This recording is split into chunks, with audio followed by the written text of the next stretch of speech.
Welcome back to the Shortcoat Podcast, a production of the University of Iowa Carver College of Medicine. I'm Dave Etler.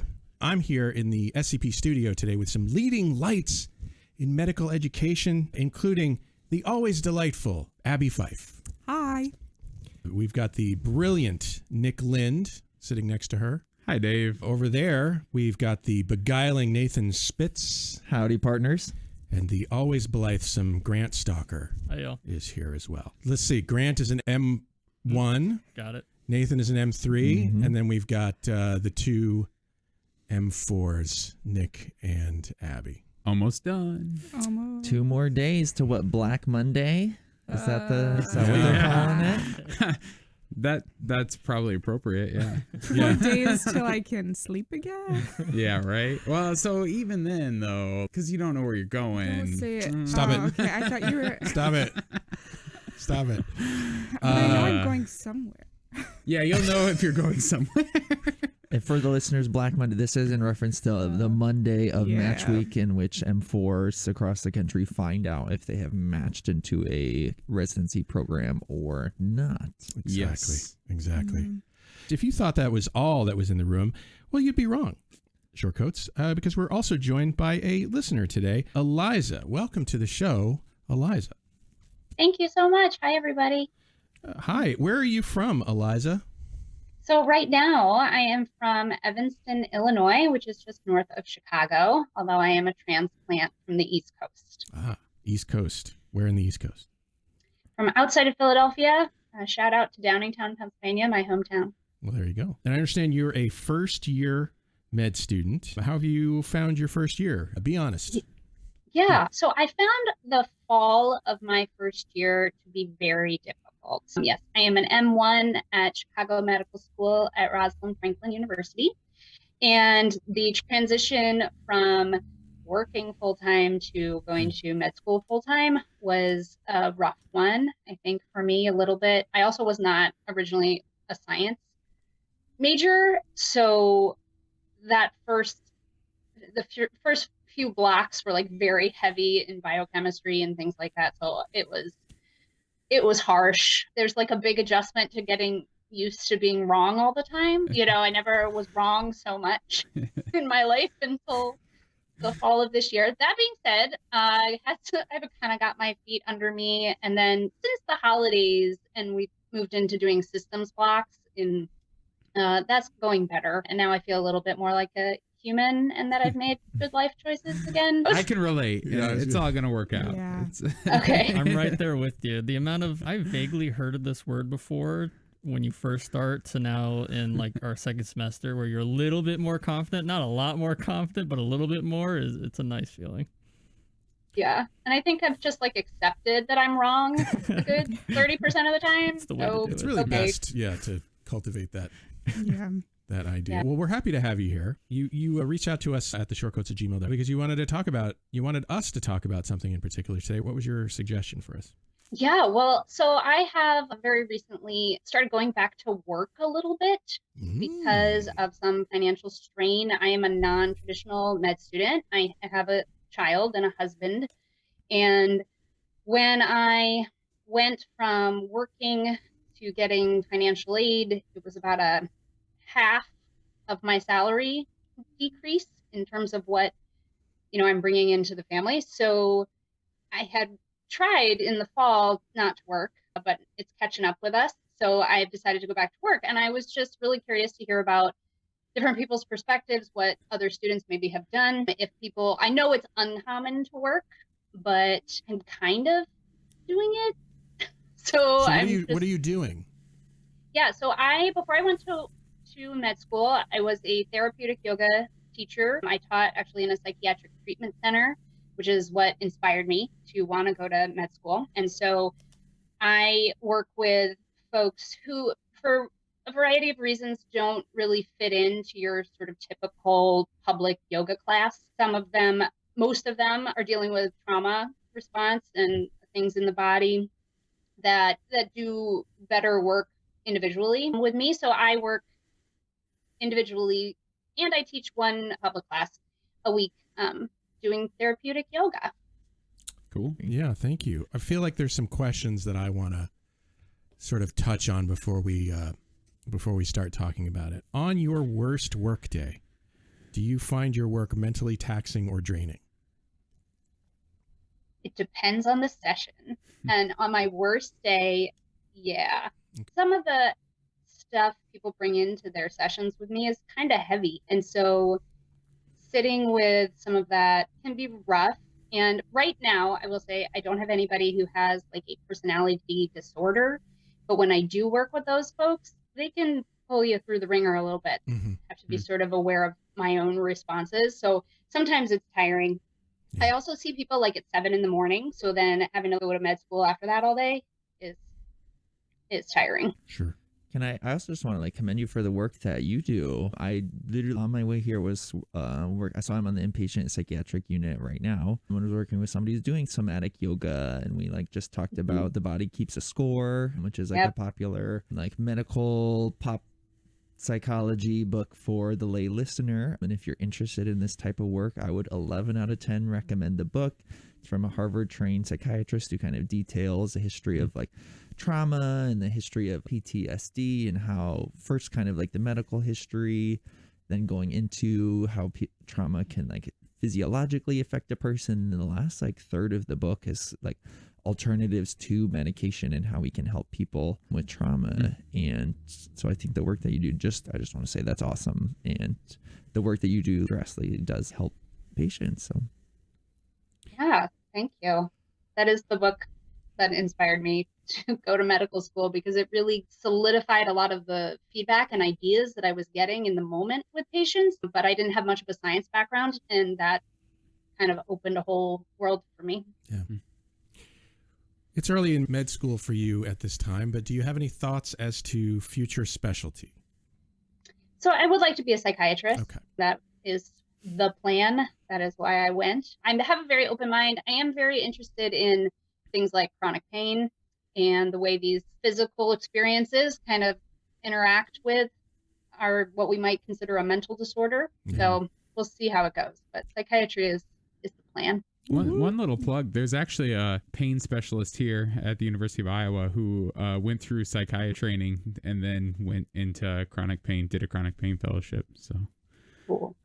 Dr. Walia? Sure, that's what it is. Walia, yeah. Yeah. I feel like if you've never Yeah, that's had awesome. chronic pain, or even, I don't know, semi-chronic pain, probably Abby, you can talk a little bit about this. But I just remember the times in my life when I was in pain and the amount of the toll that it takes on you mentally. Even small amounts of chronic, constant pain is exhausting after a long time. Yes. So that's really it's interesting work. Yeah, I said Abby can talk about this, and then I talked about it a lot. Anyway, shut up, Abby.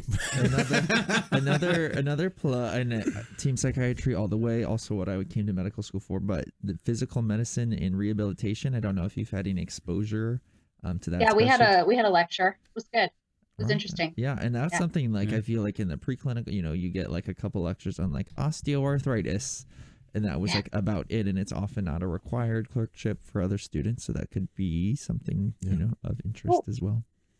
Yeah. Well, so let's talk about working in medical school. I don't think anybody here has. You have. I kind of, I do. Oh, well let's hear about that, boys. Nick, you might have more like shared life experience Sure. up to medical school. I also have a good friend who works a lot, like a fair bit, so I can maybe talk a little bit about his experience. I don't know it all, but so I'm not doing a ton, but I did come from a professional career before med school, have a family, so similar life, I guess, life frame, life space. I can understand some of the struggles like financially. Thankfully, my wife has a pretty good professional job, which helps, and we're in a low cost of living city, unlike Chicago. Yeah, I was going to say Chicago's not an easy. Yeah. Not necessarily It's an a easy. big problem. Yeah. You mentioned white coat investor earlier, and he's always talking about like geographical arbitrage. Yeah. Is that concept that you like live somewhere that's really cheap. And every time he talks about that, I feel really, I don't know, like I failed because I live in such a high cost of living area, and there's nothing I can do about it. now. Yeah. Yeah, at the same time though, you can think about that more when you get to residency, and that might help some. I know, like, this is a period of your life that will soon be over, sooner than you think will be over, and then you'll be moving on to the next phase. But I do an anesthesia externship, which isn't a lot. It's 30 hours a month. I thought I was going to do anesthesia, and that externship actually helped me to decide not to do anesthesia.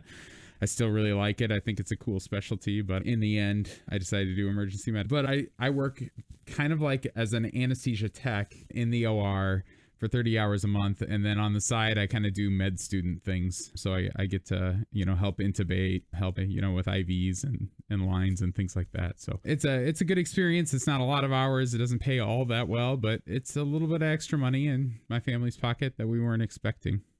So it's been a good experience. I think I have another friend that I mentioned that also has a job. He works, it was part of his career from prior to med school. It's in the construction industry, and it's been very flexible for him. So he's kind of been able to pick and choose when he wants to work at different times. And right now, because he's a fourth year and he's completed all of his coursework that's required, he's able to just work pretty much full time right now. But was that the case for either of you during your first year? First year, no, I didn't. He worked first year, yeah. Okay. He worked some here and there. I don't know how often. Sure. Definitely over the summer. Sure. After first year. And Nathan, you said you did something too? Yeah, so I have been tutoring, and also not in the first year until the summer here at Carver. There's the summer research fellowship where I think you get paid $5,000 or $6,000 for the whole summer to do research, and also worked almost like nonstop. I think the largest gap in my employment since high school is 1 month. So I've been a not chronic worker, but somebody who's always had employment. It was difficult. I didn't have any in the first semester of medical school, or I guess most of the first year.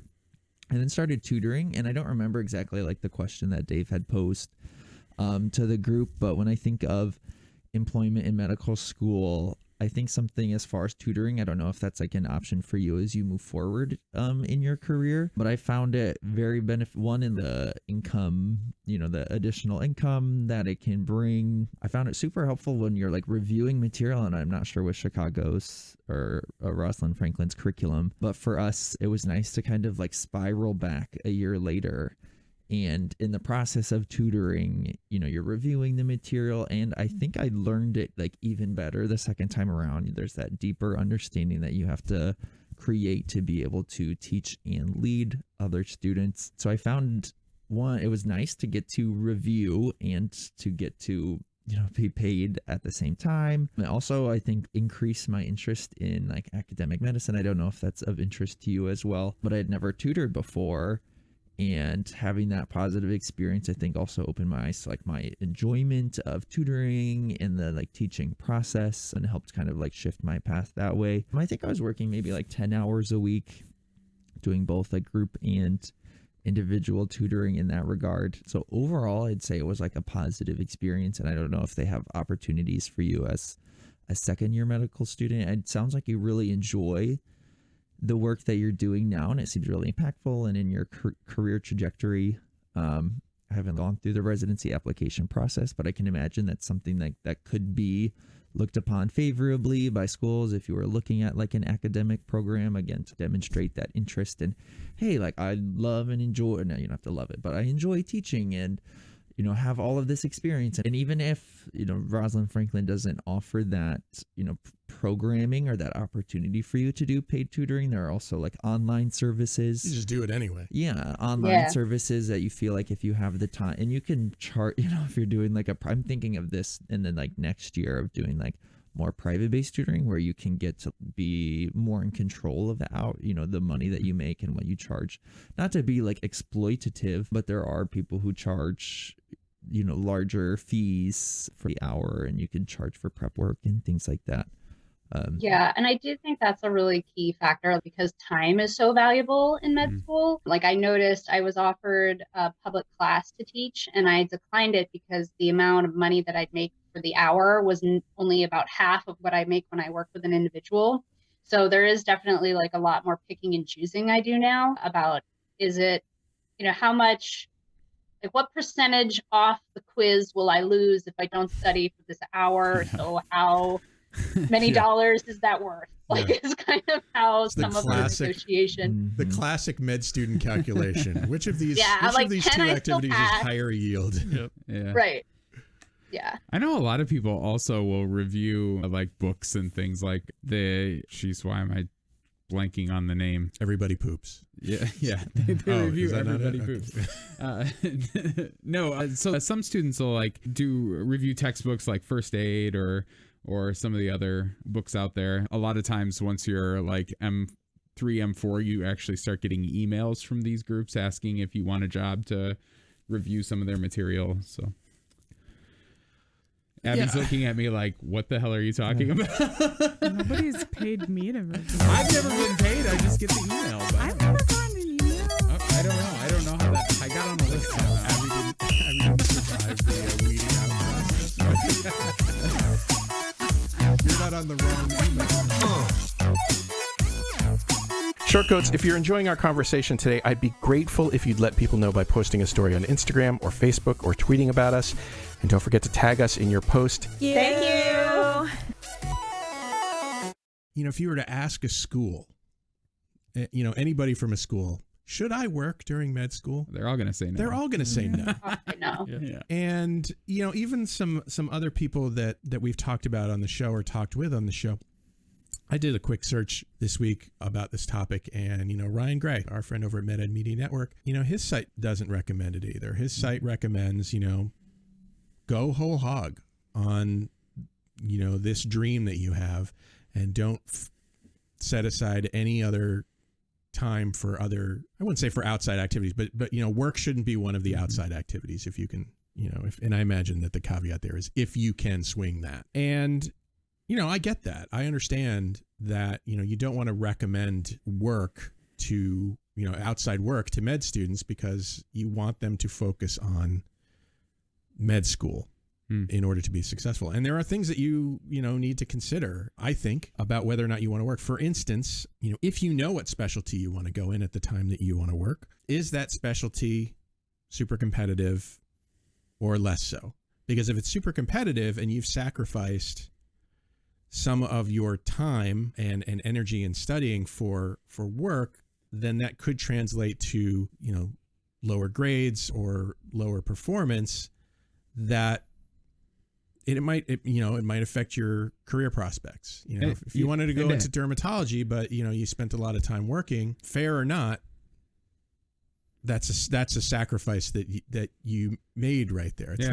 So I think to add to that, even like within a specific specialty. So let's say, psychiatry is not really competitive. It's kind of somewhere in the middle. But if you want to go to some of the most competitive programs in psychiatry, or like you have a specific program that you absolutely need to match at, you may need to be performing at a different level than others, like if that's where you really need to be. So and some of these specialties that we sort of think of as less competitive are actually becoming more competitive. Psychiatry is now for number 7. Yeah. For some reason, I mean, psychiatry is always the classic one of, it's not extremely competitive, but something about psychiatry is changing.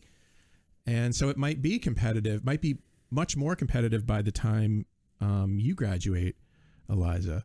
So, Yeah. And I think you guys are kind of talking about something that's really why I asked the question and wanted to talk about this issue is the concept of med schools are, I think, very authentically working to be more equitable. In many ways, I have a lot of privilege. In other ways, I'm a non-traditional med student. I'm a parent. My school has done a wonderful job of accommodating me when I have to switch my lab time so I can be at pickup for my kid and things like that. And I think that this financial piece is a really important component to that because we're saying that kids who, I say kids because I feel like I'm older than the med student. Tell you about it, Eliza. Yeah, I know. But if we have people who want to do dermatology, but they can't afford to be the ones, they have to work, so then they don't get as good of grades, and then they don't get into dermatology, we're starting to create this sort of system where we're self-selecting those students who have the advantage getting into these higher specialties when the residency programs are saying like, no, we want to open it up. We want diversity in our pool. It's a big question. And I know some schools are working on making things a lot more financially accessible. We want diversity as long as you got a 265. Yeah, right. Yeah. Can I ask a question? Do you guys, either of you, do you get like financial aid for your dependents? Is that a thing? No. I get additional grant money from the university, probably because I have dependents. Probably because it's based off of your FAFSA, and so like I have 3 kids. So I get to claim 3 kids on my FAFSA. Well, there you go, Eliza. You just gotta have more children. I gotta have more kids. I probably get more money that way. So then the university gives me grant money, the full amount of need-based grant money for them. But you can ask, so you can actually talk to your financial aid office, and they can expand the amount of loans that you get. I've never had to do that personally. I have some friends who have. I don't know a lot about how that works. I've been able to just kind of go within the normal allotted, but you can ask for more. That's difficult though too, because let's say psychiatry pays great, but it's not as good as other specialties, and so you want to be at a reasonable spot with your debt to income ratio to be able to pay that debt off. Like, you don't want to just rack up $500,000 plus in debt and then try to dig out of that the rest of your career. So Eliza, I get where you're coming from. It would be a very difficult decision. It is difficult, and I think a lot of the decision making goes into, okay, well, if this is how much I'm taking out, how many hours could I work? And then we would be able to reduce, because there's a sense of every dollar I spend is $2 I have to pay back. Yeah. In the long run, if I'm being, that would be like the maximum worst case scenario kind of situation. Not so a that great really scenario. factors into it. it's a pretty Well, bad it knows where interest rates are going to go, so Yeah. Yeah. Yeah. So I feel like every dollar I earn is $2 I don't have to pay back or Yeah. something. So that there is a satisfaction to that, to know that I'm taking care of my family, and that feels good while my family has made a lot of sacrifices for me to go to med school at this point. So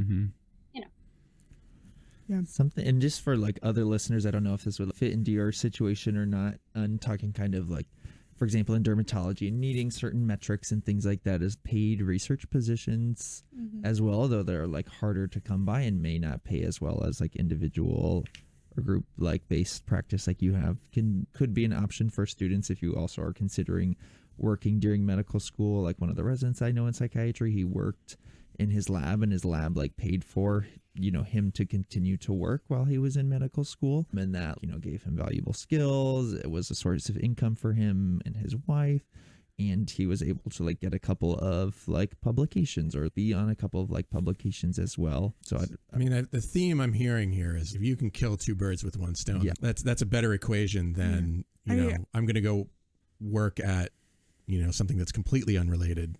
I mean, nothing's unrelated. You can make a case no matter what, but I do think though that this therapeutic yoga is definitely killing 2 birds with 1 stone. Like that's gonna look awesome. Yeah. It's a differentiator for sure. And it is very satisfying work. And I mean, even if ultimately you only end up doing it for part of your time here, it's still pretty cool. Yeah. It's going to be a great thing to talk about on your residency interview. For sure. Yeah. And it is nice, like when you're an M1 and your like nose is in your studies and it's all theoretical and there's so many little nitty gritty biochemistry details, to get to take a break and get to go be with a person. And that is really nice. Some of the time it's a relief from, does this even apply to real people ever? I felt that so much M1 year. I was like, what am I doing? It gets better. But yeah, now I definitely am like, oh, that's why I learned that. But I felt that as an M1. So. Yeah. Eliza, do you feel like you're trying to overextend yourself at all with work? I know, like, as a fellow M1, there's the pressure to do research, to volunteer, and do everything like that. How do you feel like you're balancing everything else with your work? Yeah, that's a good question. And I'm kind of experimenting a little bit. Like I'm up to about 5-6 hours a week of working. And just last week, I felt really tired. I was like, because it we're doing cardiology right now and cardio physiology, all the physics and things like that. And so my brain really felt full, trying to learn some of that stuff that was like really tricky for me, and then work at the same time. So I'm okay, but I do think that there's a limit. And I know that there's certain things I can't do, also because I'm a parent. And I will say that parenting, somebody was saying like the other friend you have like works construction and then goes to med school on the side. Sometimes I feel like I'm a parent, like I parent, and med school is like my hobby that I do during the day while he's at school. So, so I have to say that is actually the biggest like time, which as well it should be. I mean, that's a good thing. Right. But that's my priority. So that I think also tempers like how much, I don't think I can work much more than I am now. Like 5 hours last week was like, that's good. And I actually am encouraged to hear that even though Dr. Gray says don't work, people clearly do. I'm not alone in that. And that is satisfying, because sometimes I felt a little lonely. Am I the only one who has to do this? And clearly I'm not. So I feel like this is one of those things that we don't talk about. Don't talk about those working those people work. Is that wise? Is that moral? I feel it's not akin to the like salary questions in the workplace of do you need to work? Is this something you're choosing to do because you enjoy? There's some like sensitivity associated with that. And so thanks for leading the charge and like being like open and vulnerable. Well, and honest about Eliza, that. I'm not going to tell anybody that you work.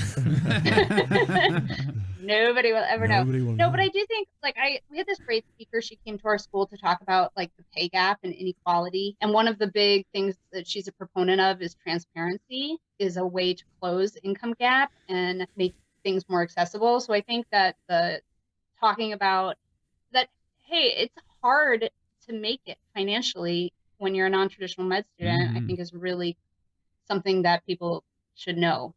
Because it evens out the playing field. Yeah, I think that's one of the themes of our show oftentimes is, there are more paths than just the one that is, sort of laid out for you. And it sure is wild to cut your family income in half. Yeah. That's because that's literally what happened in my household. Maybe a little bit more than half. Quite an experience. Yeah, it hurts. It hurts a little bit. For sure. Well, Eliza, thanks you guys so much. This was awesome. Good luck to you. Keep us posted. Let us know if you change your mind about working at some point in the future, and love to hear more about your journey as you continue. Awesome. Thanks you guys. Good luck with match. You're gonna do great. Thank you. Awesome. All the best. Bye everybody. Bye. Take care. Bye.